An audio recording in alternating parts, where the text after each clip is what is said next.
Okay, well, welcome everyone to Sotheby's Institute. It's nice to see everyone on this beautiful summer day coming on this lovely evening to hear this group of people speak. So thank you for coming. And I just want to say thank you to Sotheby's for letting me host this event with old friends, which is amazing. And a special thank you to Nicole Hoffaker, who organized everything, and also to Kathleen Madden, our MA Contemporary Art faculty and summer school faculty, who really helped me put this all together and was the inspiration behind it and is already using the book in her summer classes. And I can definitely say this is a book we will be using in several classes of ours. So we're really thrilled to be able to launch it here in New York tonight. This is the run of things. I'm going to introduce the speakers. Allison is going to give a short presentation about the book. We're going to ask some questions. Rainer will present probably some of his work, and then we're going to open it up to you. I realize you're probably all hungry and waiting for dinner, so we'll try to control ourselves with the speaking. Also, at the end of the event, there are books for sale, and they can be signed by the author, should you choose. So there'll be a desk out there. So I'm going to introduce this panel. So to my far right is Dr. Allison Green. She's course leader of the MA in Culture, Criticism, and Curation at Central St. Martin's, London. She is an art historian, critic, and curator. She is part of a network that organized 3 symposia on current curatorial practice at the Luma Foundation in Arles, France. Most recently, Curating After the Global, Roadmaps for the Present. Her scholarly writing includes essays on art of the 1960s, with essays on Carolee Schneemann, Myron Stout, Michael Fried's art criticism, and the exhibitions When Attitude Becomes Form. And When Artists Curate is her first book, A Labor of Love, and we're really excited to have it here. In the middle to my right is Rainer Ganahl. He is a New York-based artist who has shown internationally, including at the Venice Biennial 3 times, and the Shanghai, Athens, Sevilla, and Guangzhou biennials. Solo exhibitions include Kaio Matsumiya in New York 3 times, Barbara Weiss Berlin, Alex Zachary, Paul Petro Toronto, Leila Deval Brussels, among others. He has had institutional shows at the Dallas Museum of Art, Persons Weekend Museum Tokyo, White Columns, one of our stalwart nonprofits in New York, Wallach Gallery at Columbia University, Kunsthaus Bregenz, MoMA Vienna, MAC Vienna, and the Fashion Space Gallery, University of the Arts, London. He's an alumni of the Whitney Museum's Independent Study Program, as well as the Art Academy of Dusseldorf, where he studied in the class of Namjoon Paik. And to my immediate right is Dr. Michael Korris, who's professor of art at Southern Methodist University in Dallas, Texas. He is an artist, writer, and an educator. As a member of the conceptual art collective Art and Language in New York, he was a contributor to Art Language Journal, a founding editor of The Fox, and a participant in local and international exhibitions. His work with art and language has been exhibited internationally, most recently at Tate Britain in 2016, Collection Philippe Maillot, Chateau de Montserrat. I've just murdered the French, sorry. Really American. MACBA in Barcelona, and MoMA PS1. The Getty Research Institute in Los Angeles holds personal papers and artworks by Michael related to his work as a conceptual artist, critic, and historian of art. Recent publications include Conceptual Art, Theory, Myth, and Practice, Ad Reinhardt, Non-Relational Aesthetics, Art, Word, and Image, 2,000 Years of Textual Visual Interaction, Dallas Pavilion, and Leaving Skull City, Selected Writings on Art. And he is editor of art since 1980 at Reaktion Books in London, who actually commissioned this book, so that's his connection. I'm a faculty in the MA of Contemporary Art here in New York. I used to be director. Now I'm a teacher, and old friends up here, very happy to be with them. So I'm going to turn you over to Allison. She's going to give you a brief précis on the book, and then there'll be some more talking. Great. Thank you. You're welcome. So thanks a lot for coming, and I'm really pleased to be here, and thank you to Kathy and to Kathleen for the invitation and for organizing it, and thank you to Michael and Rainer for coming to talk about it with me. So I just wanted to get some images up and sort of some ideas and flow before we turn to the more kind of conversational aspect of the talk. So I've sort of put together some notes about the book and sort of what was on my mind when I was writing it, and again, I just wanted to show you some things from it. So I'm going to be using this thing, and I invite you to look at the screens. So the book, the book considers curating and exhibition making by artists, and the sort of the central problematic I thought I identified through it, and the argument that I wanted to make is that when artists curate, something both everyday and quite rare is going on. So within the discourse of curating, I'm going to see whether this works. There we go. Within the discourse on curating, of which it is quite wide right now, the artist-curated exhibition is positioned usually as quite exceptional. So this means that artist-curated exhibitions are seen to be marking kind of historical departures. And so a good example is this well-known artist-curated exhibition by Kazimir Malevich. It was entitled 010, The Last Futurist Exhibition, and it took place in Petrograd, now St. Petersburg, in 1915. So this exhibition is very well inscribed into the history of the Russian avant-garde. It's there in Malevich's own history, and of course it's there in the history of exhibitions. The history of exhibitions that people acknowledge have sort of had an impact on the way we understand art. But also with this show, we note how the exhibition form was reimagined and reconfigured by an artist as a political statement. And it was quite clear, that gesture at the time, for how art could be understood. So the show manifested what artists believed was a completely new form of art, art for everyone, that fused intuition, logic, creativity, as well as productivity.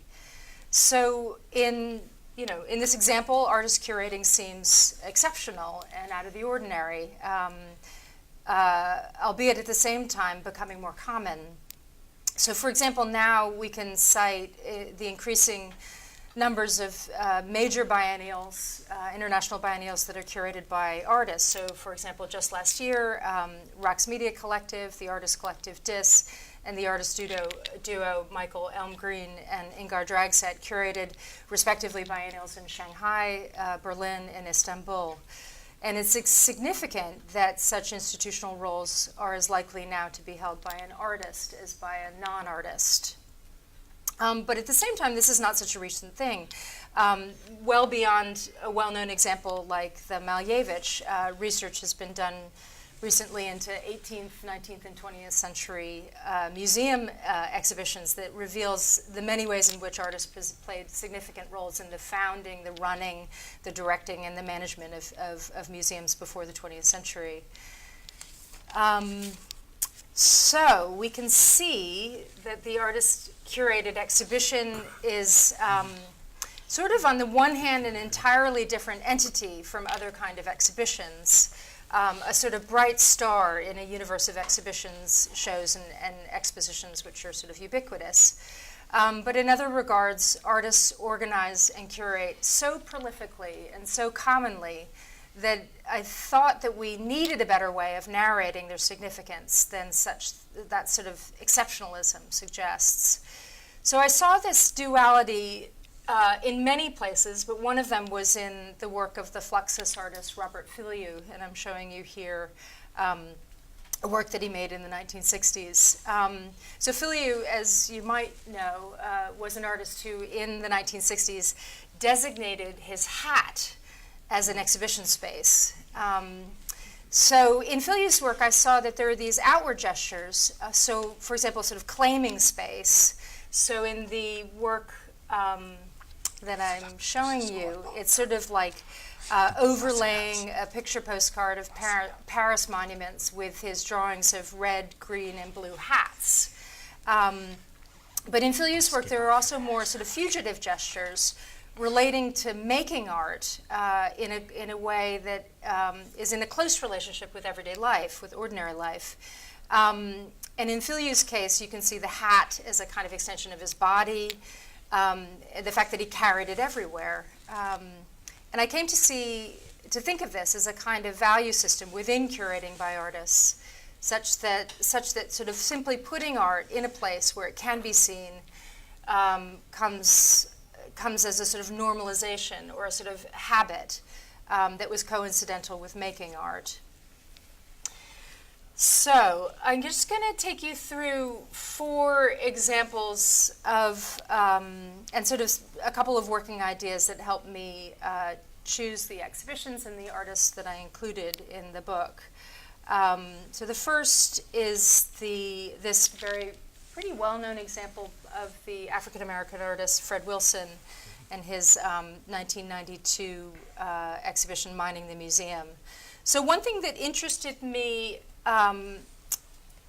about what an artist does that a non-artist curator won't or can't do is exemplified in Wilson's work. So this project was located in a historical society, and what Wilson did was to sort of upend the museum's apparent neutrality through a series of rearrangements that made visitors sort of conscious about the relationship between how kind of context helps produce meaning. So in this example, he inserted into this display of beautiful, sort of silver vases from the colonial era, a pair of slave shackles. And the kind of punch of this, what everybody understands of this, is that the shackles were part of the museum's collection, but obviously not something that they generally showed there, or at all, in fact. So the exhibition represents to me, though, a certain kind of facility or a license or approach that is given to or taken by artists. And that approach would be difficult, or maybe even beyond the possibility of an institution to do themselves. That's okay. I'll take a break. Don't worry. So what distinguishes Wilson's project from the type of artist-curated exhibition that was sort of around at the time, which was one that emphasized the artist's eye, the artist's ability to sort of choose something exceptional, is that we find the artist speaking politically on cultural objects and demonstrating them to be sort of fickle meaning machines and really contestable. And the moves he made, I thought, were small, such as sort of turning objects around. And this is one of the displays in the show, where he just simply took these sort of they're advertisement sculptures, turning them around, but showed thereby how to control placement is actually to control meaning. Okay, so the next example is the Swiss artist Thomas Hirschhorn, and this is by way of talking about the way this sort of license, or maybe we might call it freedom, is actually not such a simple idea, and it's expressed in many different ways. So Hirschhorn is well known, and this is a really, really interesting example of an artist-curated exhibition, and Hirschhorn explains it as a way, he describes his practice as this is a quote, putting art in a difficult situation. So this project, which is called the Musée Précaire Albinet, was a temporary museum that was set in his neighborhood in a sort of suburb of Paris, and he worked with people from his community, mainly immigrants and children of immigrants, to build, program, and run a museum for that community. And for the exhibitions, there were a number, I think 7 in succession, 1-week exhibitions. And they borrowed major works of art from the French National Collection and the Pompidou Center. So they borrowed, for example, works by Joseph Beuys and installed them in themselves. So this sort of followed methods that Hirschhorn had explored in his Monument series. And it was a fascinating and difficult project. And I think in many ways his object was not to teach viewers, but to actually unteach them, to turn it around, and to actually teach museums how to do their work better. So the next example I wanted to show you is the 2005 exhibition by the British artist Tasida called An Aside that was at the Camden Arts Centre in London. And it's a kind of exhibition curated through a very singular method. And this show led me to write a chapter on authoring. So Dean organized this exhibition via what she called a quote, objective chance process. And she was building on a surrealist idea put forward by André Breton. So in organizing this show, there was no plan. She started with the title. She explained it as referring to the way an actor sort of speaks to the audience, sort of breaks from the flow to speak sort of more candidly to the audience, or directly to the audience. And in the organizing of this show, she courted kind of unpredictability. So sometimes she would choose something because it was associated sort of laterally to something else she had looked at. Other times she just abandoned an idea. Other times it was a sort of formal arrangement. And this show raised for me questions about authorship around artist-curated exhibitions. And this topic was sort of very polemically charged within discourses on curatorial practice. So critics of authorship typically attack the way authoring is seen as this sort of sanctioned activity of creatives or exceptional people. But An Aside was kind of complicated in this way. So it was unquestionably authored by Dean, but authored in very interesting ways, certainly influenced by this use of chance, contingencies, and alternative logics. And it produced a very unconventional exhibition that was not about Dean herself, but somehow about Dean's thought process. So works of art stood for thoughts with kind of looping and discontinuous connections. And the second to last example I wanted to talk about was the work of the Japanese artist Hito Sterols, whose work I think demonstrates art's entanglements with capitalism and the potential for art to critique institutions from the standpoint of an artist. So Sterols doesn't make exhibitions as formal exercises in a way, you could just see her as a video artist or an installation artist. But I think in her work, it's interesting to see the way she formulates the museum as a critical idea. So in this performance and video work called Is the Museum a Battlefield? She developed a kind of critique of the Istanbul Biennial, the 13th Istanbul Biennial, which took place the same year as the protests in Gezi Park. And she links the kind of finances of the Biennial to arms trafficking and weaves this very sort of charged trajectory from funding resources to celebrity endorsements to like art fair patronage. And in this work, which is another video work called Guards from 2002. She interviewed 2 museum guards who work at the Art Institute of Chicago about their training in the military and how they used it in their practice as museum guards. So this kind of conflation of their job protecting artworks and the museum itself with the potential for violence and this idea that somehow the museum would be a site for a terrorist attack is kind of shocking and absurd at the same time. But the purpose of Sterols' work is to show how culture and politics are connected, especially through neoliberal economics. So her work is really aimed at showing how, despite lots of changes in museum practice, the museum is still very much a site of power, and it maintains the power to represent as much as it has in the past, despite the various ways it's giving power away. So the last example I wanted to show was the Polish artist Gośka Matsuga, and I found her work was really important for the book because of the way it allowed me to discuss artist-curated exhibitions as a kind of form And I think Metsuga's work is really about something different from just an artist making an exhibition, but really turning exhibition making into a practice.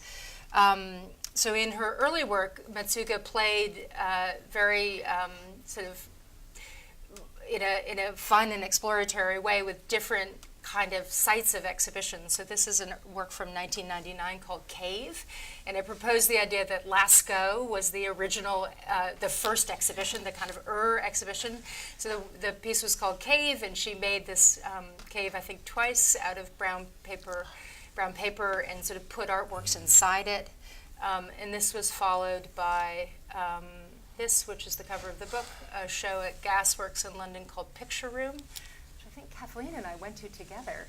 And this is a remake of the a room in the Sir John Soanes Museum in London that's got kind of a cabinet of curiosities.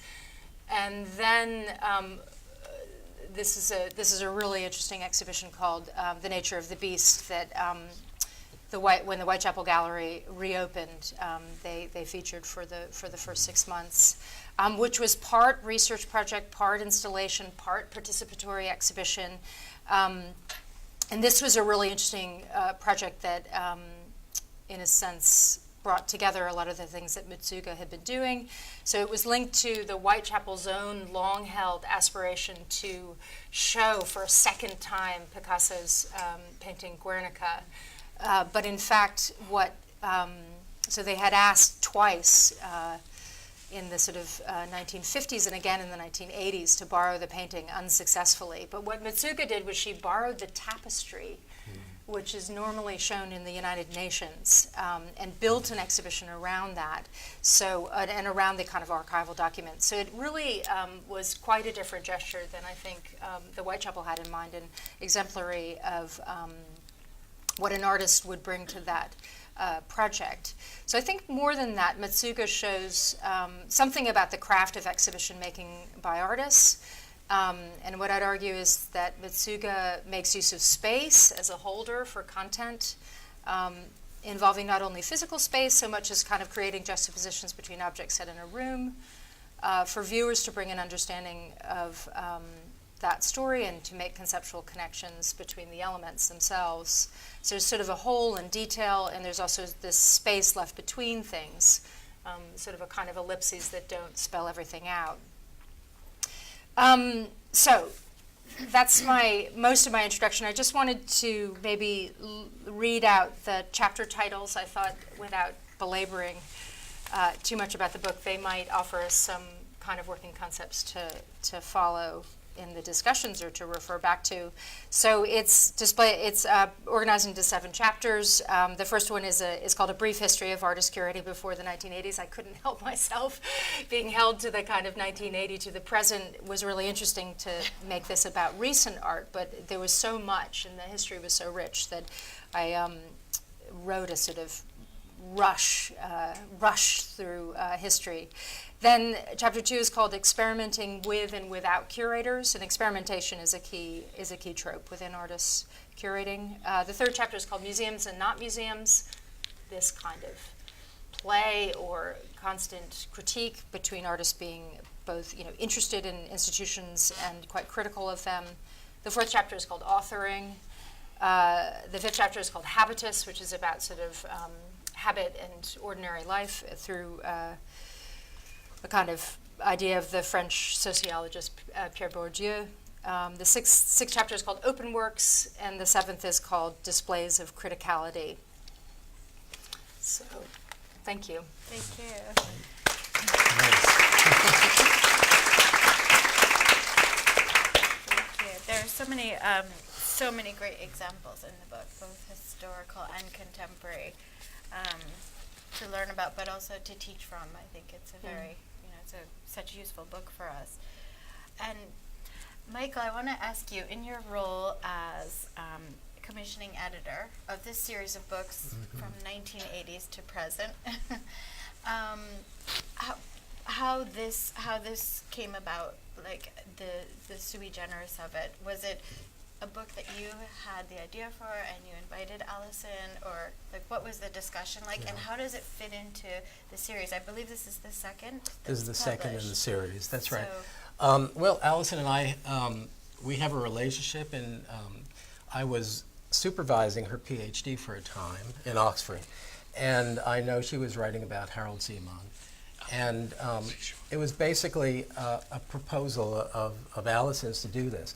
But I should say something a little bit about the series as a whole, because why, for example, does it start with the 1980s, and what is the aim of a series like this? There are so many books that are giving you kind of summary histories, comprehensive views of these long periods with various kinds of themes. Do we really need another series? Do we need another book? I based the series first on the premise that it's going to be built on the ruins of modernism. And so that leads us directly into postmodernism. And I was very much struck with all of the commentaries on postmodernism that arose in the 1980s. I mean, specifically, for example, Frederick Jameson, and the various characteristics of art that he lays out in his famous essay, Postmodernism, or The Cultural Logic of Capital. And I thought, well, let's see if we can test some of the assumptions here, some of the issues that Jameson and others writing in that vein are raising, whether or not that actually relates to the real practice of artists, and whether or not we can draw any kind of narrative from that, a coherent story. The story gets complicated because now we're talking about contemporary art, as though something has happened between postmodernism and the present. And there are a number of features of this that seem to stand out that people are working on. For one thing is this idea of globalization and the tremendous mobility of artists. A second is, of course, the absolute death of formalism. And from that flows the fact that we don't have anything called style, and therefore we won't have anything called movements in art. So therefore the field is completely open. And this, of course, was the promise of pluralism that exercised so many people in the 80s and the 90s, and I think we're still living with it. And I think another issue is also the way that artists want to create sites or make place rather than to accept wholesale the kinds of exhibition opportunities and the spaces that are afforded to them. This is already a very old story. Artists curating, that raises a really interesting question for me. I've done some as an artist, but I think the real question is, what kind of power can an artist wield? What is both the opportunity that they have, and how many artists actually rise to the occasion, and how many just sort of fall into a situation where they're promoting their work, they're trying to develop a context for their work. How many artists are actually challenging the very notions of curatorial practice? From early on in my work as an artist, working with art and language, we were very keen on really challenging and criticizing this notion of this division of labor, where you have a curator, a critic, a historian, and then you have the artist. And so this became a way of sort of taking within our control one of the aspects of cultural production. But it wasn't just about repeating the work of a curator in the guise of an artistic project or giving a poetic spin to curatorial practice, but really saying something that a curator wouldn't be in a position to say, would not imagine that they could say, and certainly an institution wouldn't support. So you've got this idea, and for me, criticality really means what are some of the assumptions that a curated exhibition raises that need to be addressed. You talked about Makushka's work at the Whitechapel. I remember seeing that, and I think for me the most important part of that project was the fact that the tapestry of Guernica was covered when the United States was pleading for the invasion of Iraq in the Second Gulf War.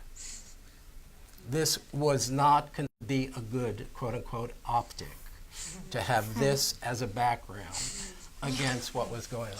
So there you've got, maybe this is an incidental historical fact that Makushka gets So that's what the blue curtain is doing behind exactly, yeah. So there's this idea that these kinds of things can be commented upon.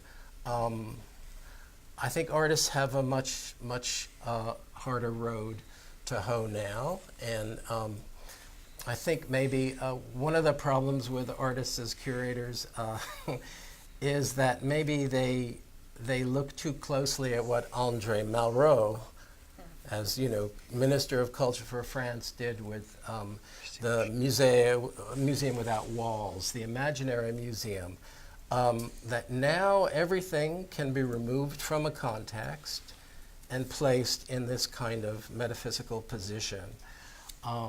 And it's our job as a spectator to guess what the connections might be. So I thought, let's have a look at how this is going since the 1980s, because this is really where those themes take root in artistic practice. And there could have been a half a dozen other books on various aspects of artistic practice that go outside of the norm. And you know, I was very glad that Allison was tackling this, and I think she did a great job, obviously. And but there's still more to be done and to discuss on that front. But it's a really good entry into it. I think the first thing to do is to kind of get a lay of the land, and I think the book provides an interesting topography of this phenomenon. I was also going to say that I think that there's been such a kind of surge of publications on curating in the past, say, 15 years. And, you know, some of them seem to skim across the surface a bit. And I think that what's interesting about this is, like, we're really getting into curating as an area of academic scholarship, and we're getting a little bit deeper. I think it's both accessible, but it goes deep enough in your themes, which I think it really adds to the field of research. I mean, one of the other aspects that I'm fascinated with is, well, if an artist becomes a curator, do they have to adopt some of the professional, you know, protocols of curatorial practice? And what does that mean? What does it mean for the artist to be professional in such a sense that now they could take over things like biennials and triennials? Is that a good thing? Should artists turn their back on that, or you know, should they work within that particular system? You know. Thank you. One of the things that Allison writes about, which I found so kind of put a lot of things together in my mind, was this idea of curating as a medium. And you write a bit about what is a medium, and how would we define curating as a piece of, if it were an artistic practice. So for someone like Goshka, where, you know, it really is her practice. And I wanted to ask Rainer a bit about, from the point of view as an artist, you know, to speak a little bit about this idea, you know, as Michael said, about the professionalization and what you call the de-skilling. You know, this idea that you know, it used to be a curator was someone trained in a certain art historical system, put into a job like a civil servant, and you're there for life at the Pompidou. And now we have curators all over the globe curating film series and dinners, and this idea of curating as a sort of thought process that you talk about. But Rainer, I think it's interesting to hear from an artist's point of view how curating yourself can maybe go around these ideas of hierarchy of museums and institutions. Yes, I'm happy. Thank you for having me here. I just wanted to say that curating everywhere. I wrote an essay you can find on my website. It's called "When Attitude Becomes Curating." And that's actually already about the kind of spectacularization which we have, like when curating just becomes another way to create spectacle. And I would actually say the proliferation of artists, star artists, to create is just for the biennials to keep up the celebrity level. And because the first generation of great curators with Seemann, who I happen to show, who happened to include me 3 times in shows, is gone. And now the taste has changed. And okay, so I have been, you mentioned Fred Wilson, the kind of body of work that informs him has also informed me. I'm particularly interested in relationship between education and power. So it's educational. Actually, what I would like to add, and I was there with Thomas when he did the Paris thing. It was an educational show. Thomas Let's say. Hirschhorn. Thomas Hirschhorn. So it was an educational show. So each work that came was for education. So, but now let me show you. In the very beginning, my first big institutional show was offered to me with a body of work I called Seminar Lectures, which is actually a byproduct of writing a PhD on Adorno and Said, and I was able to go to Said's classes, and he was working on this work in his lecture, the representation of intellectuals, which then got me going on a series of works that is ongoing, and that consists basically of photographing situations like this. And I don't know how this, so I'm a kind of, okay, here. So I have this website here, and I go to projects, and then, where is how do I click here? Okay. I have just like an apple. Maybe you click the thing. The right thing? This thing below. That thing. Yeah, I know the we're left. not That PC one. people. Try the left. Oh my Try the god. left side. Okay, try the left side. Took a while for some. Okay, anyway, okay. Oh yeah, it does. Okay, Yeah. so seminar lectures. And Dismissed. now, Yeah. that's a kind of a curating in terms of who I go to, so when you look at them, and so many of these on the right are all the people who passed away, but there I, but I just wanted to show you, so when I got the first show here at the Generali Foundation in Vienna, I was also fascinated. I came across a work of the Educational Complex by Mike Kelly. And I named my show Educational Complex, and with agreement to the curator who offered me a one-person show, I invited Mike Kelly in, and I wanted to have a piece by Mike Kelly. So here, for example, you see these works in '94, and you see the little Mike Kelly here. You see the little Mike Kelly, the little Mike Kelly on the floor. Yeah, intellectuals talking theory under a blanket. Just try not to Yeah. move your laptop. Oh, okay. Yeah, I'm kind of. There we go. Okay, Perfect. so this was the first time. I also included some photographs. I wanted to have some photographs of Höver and Weissmann's film that all deal with the educational institutions. And I have been also deeply influenced by Althusser and this kind of So Rainer, was that an invitation to do like a solo exhibition? Yeah, it was that an you invitation, turned- yes, that exactly. you've done turned into That's a curated exactly, exhibition? it's exactly. Now, I did do some homework, but I kind of have to say I wasn't so fast, so that show is not even there. What I would like to do briefly is to just, you can see this on my, just go curating, and I did, okay, so I just want to go to my, again, left, right, okay. So I made it, so I just need to click, and actually everything's there. This is exactly to prevent in order to do what I'm doing now. And I have this website here. So here's all my work, and I made something for you, and it's called On Curating. And I forgot half the stuff, but I still have some of it back. So the next show, or actually the show before, were actually, to be precise, in '92, my first show with my Paris and Marseille dealer, who was showing really he had amazing and interesting works he did, was a show where I said, I want to have a group show with my teacher, where I wanted to have a friend and a teacher. And Sylvia Kobowski, who I had at the Whitney program, and another of my teachers sitting here. Who's that? And I did. Oh, no, Oh, sorry. no, David Diao. David, yeah. Okay. Yes, is another of my teachers. And okay, so that's the first. And so what I did is to take the format of the exhibition and to not horizontally, but to put it in a diachronic axis. So it was called three weeks, three artists, 3 weeks. I have to admit curating is part of what I really like. I mean, I kind of like to think in contexts. Hence, having other artists in there is just to enrich basically my own work, but also to enrich the entire way how I want to have things looked at, not just my work, but all.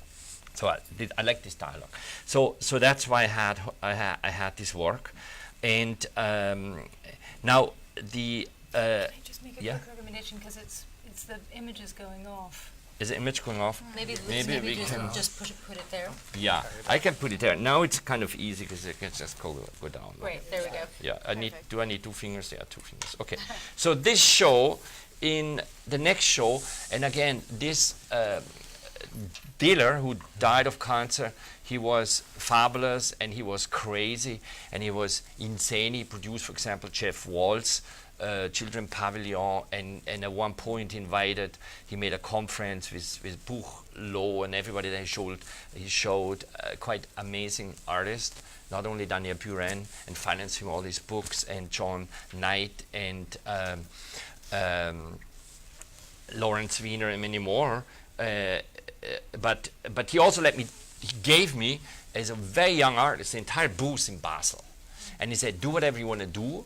And I said, okay, I created this. So my work consists, thinking within that context, to reduce all works into slides, because slides at the time, exclude all video. So we don't hear, I want to have the tick, tick, tick, tick, and have 3 video projections, and all the works were projected on video. I made it a kind of a cube, which you can see. And he let me, because he himself was making his money with a furniture company. In fact, he had 3 furniture companies to be kind of mafiosi-like, get all the commissions in town. And so he also let me do furniture, and I did then also the furniture here. So you see how I kind of created this show, and I could select the works, and I made then this kind of slideshow. So at Basel Art Fair, there was no artwork there, except mine, but nobody understood that as an artwork, even though it was then later showed in a museum. But so that was my piece there. And we are now in 94. So I continue going. This is a show in 94, which has been kind of, with the gallery I worked at the time, Philomene Magers, before she was so big that she couldn't work with me anymore, now under Sprüht Magers, because I don't make the money. So here I was just showing friends, and that show is kind of interesting because it shows for the first time in Europe Rika Tiravenisha, Andrea Citel. What else do we have here? I need to kind of, it's very small on my... Yeah, Janine Anthony. Yeah, so I'm kind of nervous a bit, so I have to apologize. So this is like always around friends and family, so to say. Next show, and I make now a jump, is by this dealer I've been working a lot with. He's actually here, Kai Matsumiya from Boston, and it's about food. And this is related also to a series I call Credit Crunch. And the Credit Crunch works in the aftermath of the Great Recession. That makes a lot of sense. Thank you, sorry. There we go. And so it was a kind of a food show. But I show this work not only because it was the last one I did in New York, where I created it basically within a gallery. I show this also because I love to collect myself. I love really art. So I buy art and I trade art. And so for that show, for example, which I call Tableau, which was in relationship to Sperry, who's not really that well known here, I wanted to have around my Credit Crunch food, which you actually can see, and that was like when I was doing it. Greece had all kind of problems. It still might have these problems, but most of the work were really from my collection. And so this is like, for example, carving economic realities into the obscenity of things, into actual food, and have time do its work, have it mold and rotten away.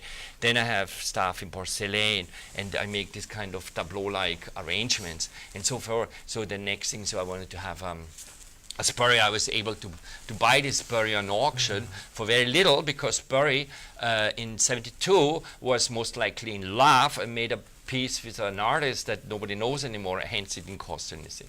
It cost like $3,000, the similar work, you know, it looks exactly the same, only Spurrier signed, would cost like, you know, with 2 zeros more, you know, from the period, at least 1 zero more, you know, from what I paid. And so I was able to even buy this. And then I also show here, I include here a piece I liked, which is Duchamp's drain stopper, which I owned already. I bought them for very little money at the time. You know, this edition didn't cost much, you know. You could buy the entire box for something like a couple of $1,000s, really didn't cost much. I bought it for a museum director, he has it still today, but I bought then for not too much money the drain stopper. And the drain stopper gets, I point out the drain stopper, which was, you know, in relationship to food and everything, you know, I just put it in Kai's gallery next to the sink. I have here also, these are, I just show a few, I don't show too much, I just show, also like obviously I love the Mapplethorpe piece, which I bought because I did all this work with newspapers, you know, the fish, you know, the newspaper there, it's just like for me something which I wanted to have. And then I basically, I had that long time ago, but news and politics and was always interesting. And so not only do I make this type of work, but then if I get a chance, I also buy it. And when I collect, it's also kind of curating. Now, I continue to the next show. I try to go very fast here. I think we have to ask our last one. Okay, the last one, that's a hard one. Okay, so, okay, the last one, okay, I do a thing, it's called Strange Teaching, and where I go and write actually cross-institutional, because I even thought I teach sometimes here or there, I invite other artists, friends, and we went to Mexico City. In Mexico City, this was actually this year, 68 had a student massacre, about 1,000 people killed, and they had also the Olympics with the Carlos things, and so, and then we have Trump, and so what I did there, and they made a brutalist work, it's called The Road to Friendship, which are really huge brutalist sculptures, and you can see it here. So I went there with all these students, and from various professors, Heimo Sobernik and others, and we made a new road to friendship, a new show. It's called The Road to Friendship is Hitting a Wall. And we took the space from the US Embassy, a new route, and from the Plaza of Three Cultures where the massacre happened, and we made works of concrete, brutalism concrete, and we installed them. But what I did, for example, was to also invite other people. So this is, I just wanted to show you one work. This is Damien Garcia, who asked me basically to make this work with blood, like different layers of blood that are put in concrete. I put that outside the American Embassy. They shouldn't know that, and it was quite tricky to do that. Obviously not allowed to just do this. You know, the original one with big sculptures to basically, to advertise their new kind of suborganization project. And so we did that kind of thing, and you go next to the U.S. Embassy and dig holes and put something concrete. Could be a bomb too. So I was wondering anyway, like about the questioning the worseness of their security. Another piece by an artist who I really like is this guy, Ariel Schlesinger, an Israeli guy who lives in Mexico, who made a copy of those cobblestones. It's called Stolpersteine, cobblestones where you fall over in Berlin, that are actually commemorating the Jewish, the people who were taken out of houses and disappeared. And so he made one without name, and I really like that, to put that in. So like the names are not that there, but we can already have the thing placed, By the way, the last election cost so many things. And then I did the drain. I used again here, so I made a bigger copy of the drain, and didn't Trump talk about draining the swamp, So draining the swamp, I put that also in that street. Now, these works you can see, but they're mostly, because they're illegal, you can see them on my website. We make in our publication. Thank you. Sorry for going so fast. No, it's okay. So I feel like we could listen to you for an hour. I think I want to open open it up soon, but I think what's really interesting about this is that we see everything through documentation. You know, we see this Yes, you work of see- yours through exactly. documentation, and that's something very striking about your book, is that you really need the documentation of these installations to understand it, even more so than, you know, one object, one painting. And I was impressed with how many, you know, reproductions from Warhol's show to Oldenburg's museum that are in here. I think it's a super useful tool. So with the kind of increase of writing around exhibitions and curatorial practice, I think people are now documenting exhibitions Yeah. better Yeah. than they used to. But exhibitions, I suppose, are this very funny thing because they come and they go, and you may have seen them, but you may not have. There's sort of interesting ways. So they have an interesting status. But when, if you try to do work on exhibitions like before the 1990s, you might have one image or you might have none.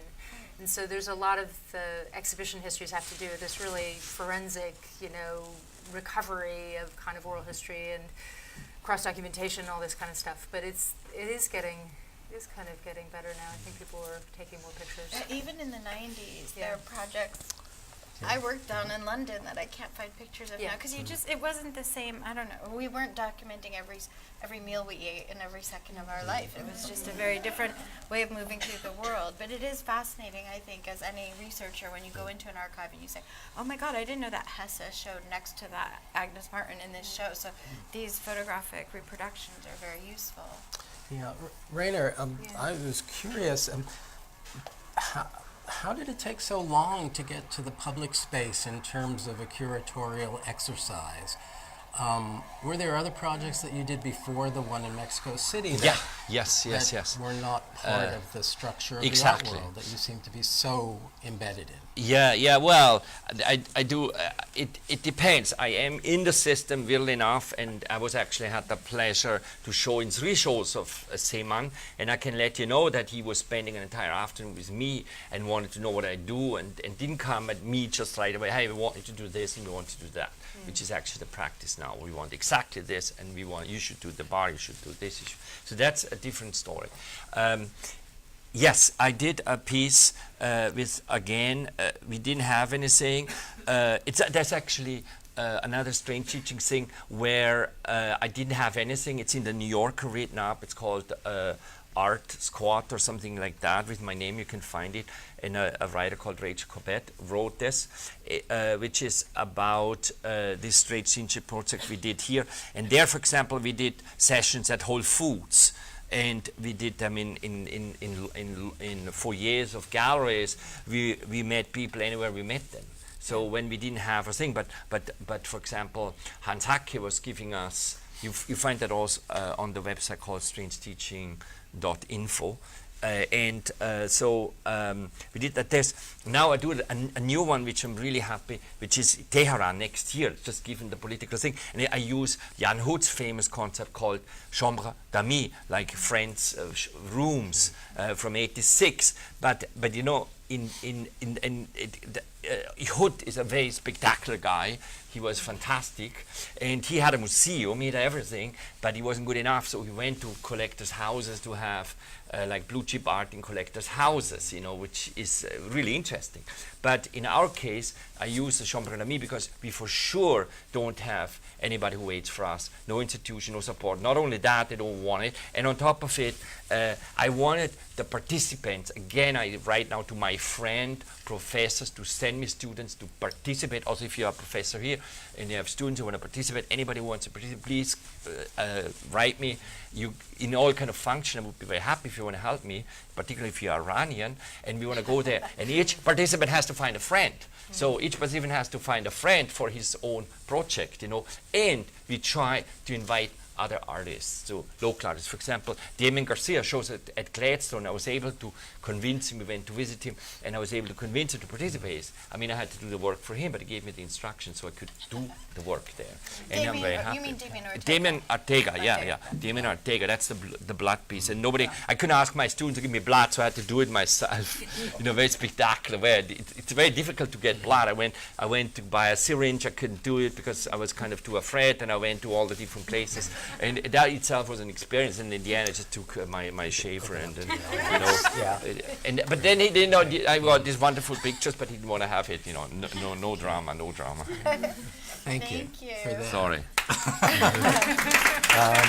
Okay, so To open up to the audience. I think we have time for a couple of questions, and then we want you to be able to talk to the participants of the panel. Yes. I had a question, just to see if I understand. I have a question to see whether I understand what you're saying about curation.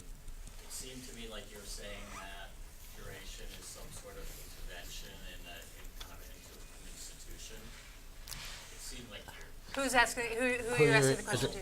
just to all of you. I mean, I wanted to know like what you consider curation and Yeah. if, like, as Michael said at one point with Poe, it was like kind of a metaphysical investigation and curation, and maybe now it's becoming more of ontological. And it's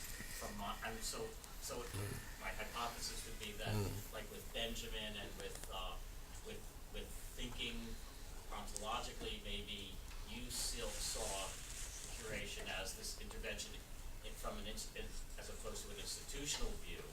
And is my curating a playlist on YouTube versus like an institutional provided playlist a form of curation from your perspective?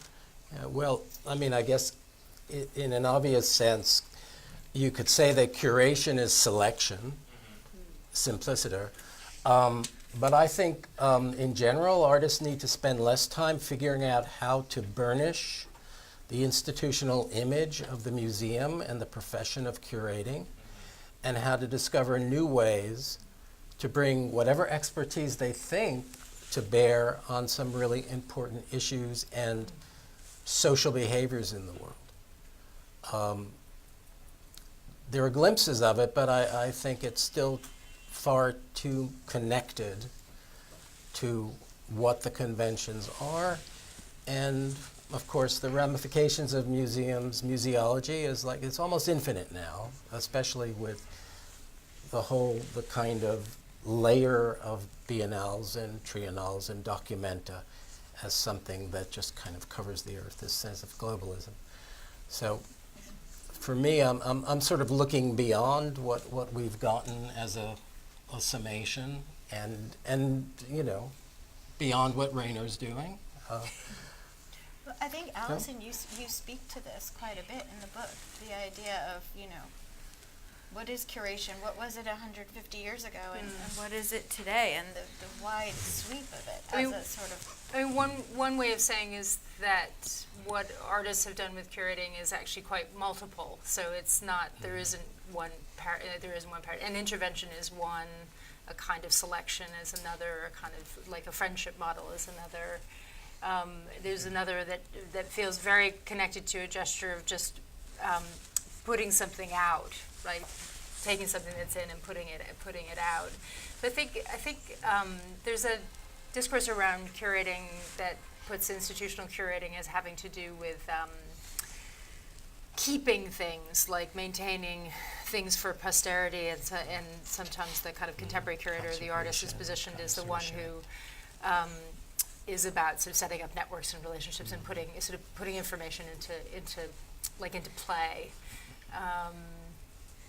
But DJing and collating is a form of curation. Well, I think that I don't mind so much the way the word curating has gotten quite general. I don't think it's really necessarily a threat to other things that people who mean it in different ways. I mean, people talk about curating a dinner party. Yeah, but So but that's okay. That's okay too. But the difference is, I think the difference that's important is curating as something that is about trying to communicate with somebody else about something versus the one which is sort of like, this is what I really like, and this is the presentation of what I really like. So I think that's where the distinction between the generalizing of curating as a playlist versus the one that's more about some precise way of communicating about something through through a certain set of means that we can recognize. Yeah. So what I want to say, which is very funny, my work program doesn't even recognize curating. So Yeah. I really like that, and it's kind of telling because what actually the word really means in the original sense is curare, to heal, to cure something, and I would say today curating sucks. Anita, in the sense, in every sense of the word, it's inflationary. We create everything. We create not only food, we create apartments. The apartments opposite of MoMA were curated. We creating people, our friends. We create on Facebook. We create on Instagram. We create everything. We create our love life. We create everything. And so in that regard, it sucks, but nonetheless we need it, and it's there to heal. And in fact, the proper function of the curator, let's say going back to Seemann, is that they are not the main point, the main show, but they are there to help artists, to listen to artists, what they want, and to enable things, because the original curators were not trained in fancy schools, in international programs, and in whatever. They were basically hanging out with artists, understanding the work, trying to help them, to create their lack of any resources, to show their lack of financial resources and so on. And in that sense, curating should be maintained, and actually is what I think helpful. There's a question there. So I Second row. so I just had a question. I was just kind of thinking, just looking from the outside in a little bit. It strikes me in a sense, really, just as this profession of curation is just undergoing a sea change, right? In the sense of, just like in every industry, in other words, it's kind of like you start to change. You have to change or die, so to speak. And die is the wrong word, but change as far as just starting to bring into more creativity, allowing others to come into the whole, into the maybe more traditional model. In other words, seems to me like it's a traditional type of a role that is just now is going through kind of a big sea change. Thoughts? I mean, is that kind of a That- Well, Yeah. I think it went through a sea change with people like Seemann in Europe and Walter Hopps here, and I should mention a woman, Maria Lind more recently. I think that there has been a sea change starting with the sort of development of more dematerialized practices. Would you agree? In curatorship? Well, it certainly stressed the museums to deal with work that was not object-based in a conventional way, but they've adapted. They've adapted. And their willingness to adapt gives us the impression that they're an infinitely liberal container. They're not. We still need people to give some light, to illuminate the work of those who don't have voices, who have been denied voices, and so on and so forth. And something that doesn't hew to a kind of a curatorial schedule or a program. I'm of a mind that I don't think artists need people to help them. They can help themselves, and they've done this in the past. There might be a sense of absolute terror in being left out of the party, though, at this point. And I think that's It's regrettable. good. It's good. Well, I don't know very many people who feel it is, or who actually live it that way, who we know of. Those are not the people we're going to hear about. I disencourage everybody. So I think it's good to be left out, It's good. And yes, exactly. Like people should, particularly artists, I belong to some, like most of my things I initiate myself. I don't wait for curators to come and invite me, even though that happened. Now it happens less because of Europe hates now the US, and I live here and I'm outside, it's actually interesting. So I want to point something out in terms of dematerialization of art. And the rise of curator has a lot to do with the arrival of the 474 Boeing. So suddenly you have mass travel, and you can't bring a big sculpture on board. You know, so you bring basically a nothing, you know, a souquet of nothingness. So you better have a curator who explains it to the people, and who curates it. So that Or helps there's you definitely when you arrive. yes, exactly. So Yeah. there's also a connection between that, you know, and I think it's absolutely important. This sort Yeah. of whizzing across the Atlantic, at least between yeah. New York and And- Germany. And now it's come to an end to a certain degree. It's because of screens and the political situation. I see myself less invited. For a while, I was like just always on the airport, and now not anymore. And actually, I'm so happy not to go. I'm really happy not to have to fly around. And then there And- were the exhibitions in suitcases, like Lucy Lippard. Yes. Come and bring an exhibition. I think we have time for one last question, and then you'll have to ask people independently. I'm sorry. Thank you. Hi. Earlier you talked about the death of style and the death of movement. And my question is this new style or concept of artist curating be a new artist movement? And what makes an art movement legitimate? It's a good Okay. question. Yeah.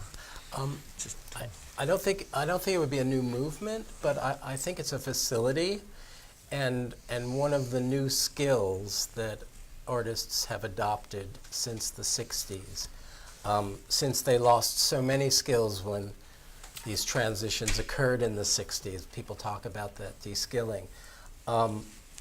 Again, it's a strategy, and to make it a life's work, I don't know. It would be a very difficult sort of thing. But it's something that's open to you as an artist. I don't know if you were an artist, exactly what you do, but it's a tool that you now, that is possible, seems to be shared across the board, and commonality to it.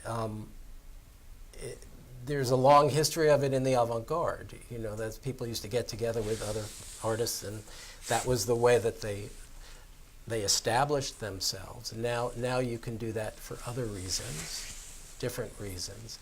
Doesn't have to relate to style or anything that's particular to the work itself, but what it means to bring things together, and where it is. I mean, you can curate in public spaces in ways that have nothing to do with institutions. And Rainer, want to add Well, something? I would say people should really understand the difference between historization and mediatization and making art. It is not the same. And the very question to be already concerned before you do something, how it is becoming a movement, is fundamentally wrong. Take, for example, Dadaism. Dadaism was the soirée in the Spiegelgasse. It was during World War II. It was nothing. A bunch of drunken people having fun, reading stuff. There wasn't much going on. But yet you have then already afterwards very smart people who went to Paris and sold it, who went to everywhere around and sold it. And even then, it wouldn't have survived if it would not have been after World War II, undigged, and everybody used it for their own purposes. So this should not be of any concern what happens to you, you know. So I just tell everybody who happens to come across, is just not worry about any of that, you know, because it's not our business as artists. I mean, in fact, be happy nobody writes about you. Allison, I'd love to have you have the final word before we close. I think this point about, in a way, the loss of the sort of structures that we have typically used in the past to understand what's going on is sort of at stake in your question. And I think it's sometimes bewildering and overwhelming to look at what art looks like now and to try to make sense of it. But I think similar to my friends here, I probably wouldn't reach for a movement, and I think I would actually be slightly horrified if the book ended up being used as a way of a primer for being able to kind of be, you know, somehow there's a primer for a trend of artist curating. That isn't at all what I'm aiming for. But I would encourage people to. I mean, what I wanted to do was to put to put people into the perspective of what it is to have an art practice, and then to make an exhibition from that point of view. So, I think the object of it is to kind of understand the principle and the logic of it, and then figure out what you would do from that point of view. Yeah. It's like with institutional critique, when I say you should be happy when nobody pays attention to you, that it's not going to happen to you what happens to institutional critique, who turns basic institutional narcissism, that you get invited, to critique them, It's better when people chase you out, It's more authentic, at least you're not become immediately corrupt. And Okay, well, I want to thank my wonderful panel. It was so great to be with you. Thank you. And thank you all. Thank you for coming and for staying, on a summer night. I bet you're all hungry. We do have some snacks and drinks. We have Allison to sign books. We have these guys to speak to. So please come say hi to us. Thank you.